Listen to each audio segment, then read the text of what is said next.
35, la bolsa de hoy, IBEX 35 0,07 negativo, SP500 0,00% en positivo, petróleo Brent 1,61% en positivo, Eurostoxx 50 0,43% negativo y valor del dólar en euros 0,57 en positivo.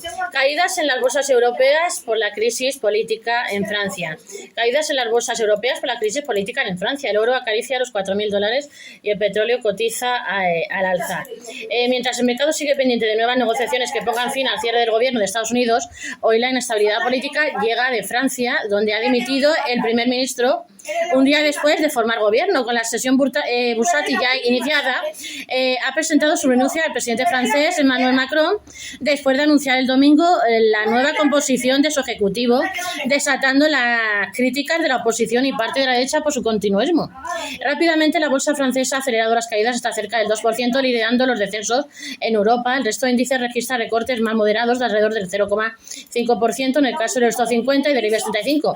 El DAX alemán cotiza prácticamente en plano. El honor se convierte en un primer ministro que menos tiempo ha estado en el cargo en toda la historia de la República Francesa, y agrava la complicada situación política en la que está sumida el país, que afronta un déficit disparado y una elevada deuda. En un breve comunicado se indicó que Macron aceptó la dimisión que le presentó Le Cornu, lo que abre las puertas a diferentes escenarios, incluida la convocatoria de elecciones anticipadas. Macron, que al menos hasta ahora siempre había descartado convocar nuevas elecciones legislativas o adelantar su salida del Liceo, tiene mandado hasta 2027. Ha perdido con Le Cornu a su séptimo primer ministro. Se trata pues de la cuarta baja en apenas un año, tras la de Gabriel Attal en septiembre de 2024, la de Michel Barnier en diciembre de ese mismo año y la de François Bayrou hace menos de un mes. La rentabilidad del bono francés a 10 años sube con fuerza y se sitúa en el 3,575%, con la prima de riesgo en 82,2 puntos básicos, solo superada por Lituania con 90,9 puntos básicos, mientras que Holanda registra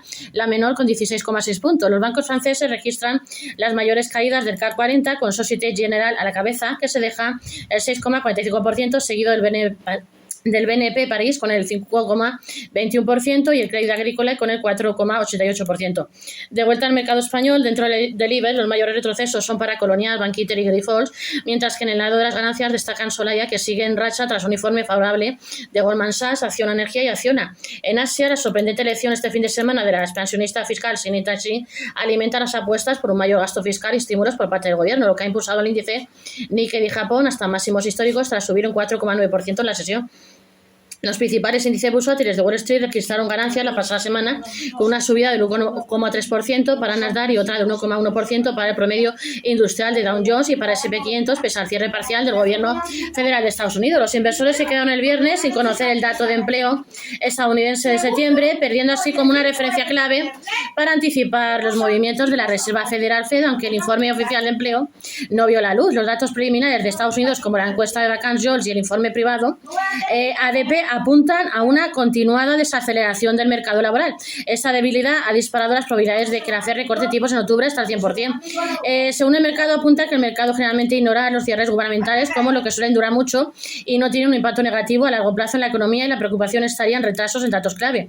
El euro baja hasta los $1,727. En las materias primas, el oro marca nuevos récords al filo de los $4.000 la onza. Por su parte, los precios del petróleo repuntan, recuperándose de las fuertes pérdidas de la semana pasada, después de la que la OPEP+ acordara un aumento de producción menor al esperado para noviembre, lo que alivió algunos temores del mercado sobre un exceso de oferta global.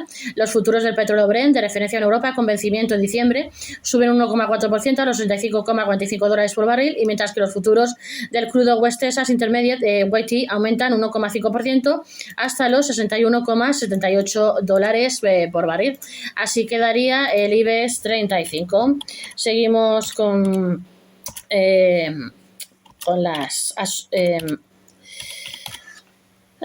los asesoramientos. Vamos a ver, hemos acabado con la bolsa y vamos a otro tema que nos interese ahora.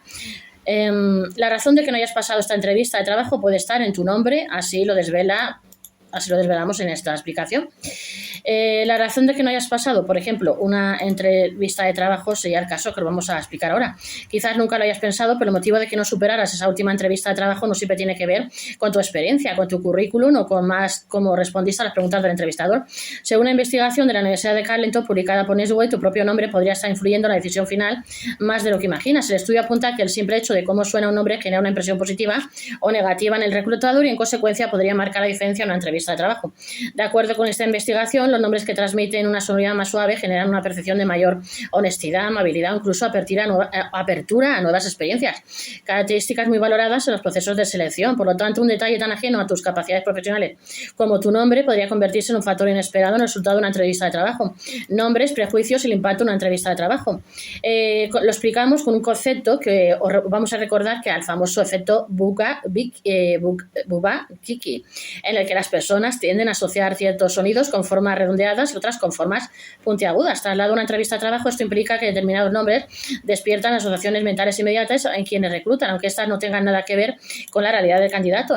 En los experimentos del estudio se usaron nombres como Molly, Kate, Frank, Lime o Tate, lo que resultó en que los primeros fueron percibidos como más cercanos, amables y honestos, mientras que los segundos se relacionaban con una personalidad más dura o rígida.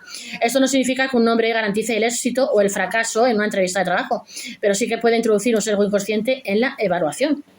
Lo interesante es que este efecto se mantenía incluso cuando se añadía una fotografía al perfil o cuando se simulaba una breve entrevista de trabajo, aunque la presencia visual reduce en parte el peso de la sonoridad. La primera impresión ya estaba condicionada por el nombre, lo que demuestra la persistencia de estos prejuicios.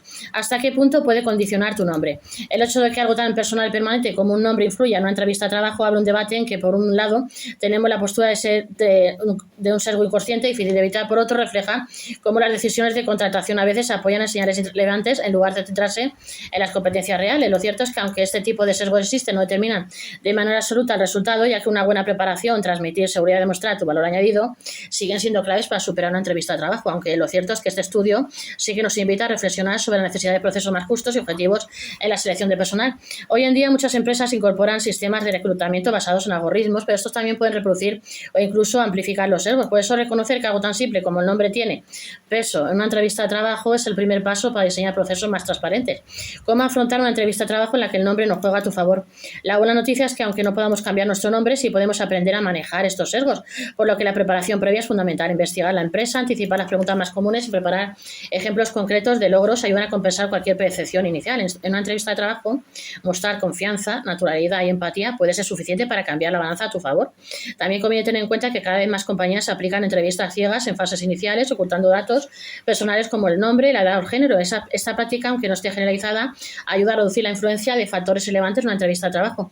Por último, no debemos olvidar que este estudio pone el foco en algo que muchas veces se pasa por alto, es decir, en la importancia de que quienes reclutan reciban formación para detectar sus propios sesgos.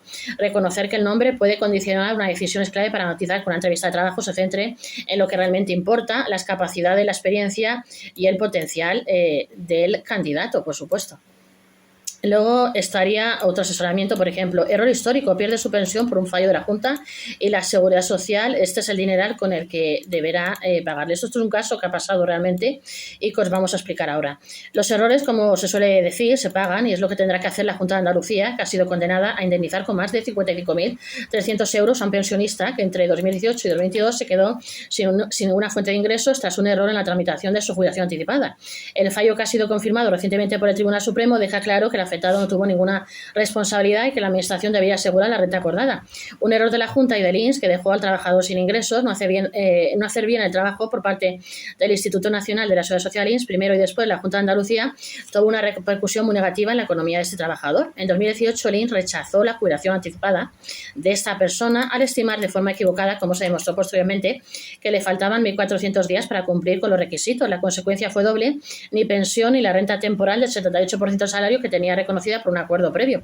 Para tener un mayor conocimiento de lo que pasó hay que retroceder a 1981, cuando este trabajador inició su trayectoria laboral. Después hay que irse a 2003, año en el que fue incluido en un expediente de regulación de empleo R que le garantizaba esa renta del 78%, financiada por un seguro colectivo suscrito entre el Estado y la Junta, hasta alcanzar la edad legal de retiro. Sin embargo, el cálculo erróneo de 2018 lo dejó sin ingresos económicos hasta 2022, un grave error de las instituciones, un error tras otro. El fallo partió del INS, que comunicó una edad de jubilación mal calculada y de la Junta de Andalucía se asumió ese dato sin verificarlo y no se garantizó la renta pactada, otro error más. Así, la primera respuesta judicial llegó desde el Juzgado de lo Social número 3 de Huelva, que responsabilizó a la Junta de Andalucía por el fallo administrativo. En la sentencia se recogió que el trabajador no debía pagar las consecuencias de los errores administrativos en la determinación de su edad de jubilación. Además, el juez destacó la obligación de mantener la renta acordada hasta la edad ordinaria, a pesar de que el afectado solicitara la anticipada. Más tarde, el Tribunal Supremo confirmó la indemnización y exoneró de toda responsabilidad al trabajador. Los claves para entender la indemnización: a continuación se resume todo lo que ocurrió y lo que derivó una compensación económica para el trabajador que pagó los errores de las instituciones públicas. Año 1961, inicio de la actividad laboral del trabajador. Año 2003, R y acuerdo para el acceso a renta temporada del 78% del salario con seguro colectivo. Tanto el Estado como la Junta garantizan esa renta hasta la edad legal de jubilación. Año 2018, el INS rechaza la jubilación anticipada por cálculo erróneo de 1.400 días y el trabajador se queda sin pensión y sin la renta del 78%. De 2018 a 2022, el trabajador se queda sin ingresos económicos. La primera sentencia, el Juzgado de lo Social número 3 de Huelva, falla contra la Administración por error administrativo. En la segunda sentencia, el Tribunal Supremo la confirma y condena al Gobierno andaluz a pagar más de 55.300 euros. Este caso recuerda que los derechos económicos adquiridos, tales como la renta del 78% en un R, no pueden evaporarse por un cálculo equivocado. Este fallo marca un precedente claro sobre la responsabilidad de las administraciones en sus actuaciones. Seguimos.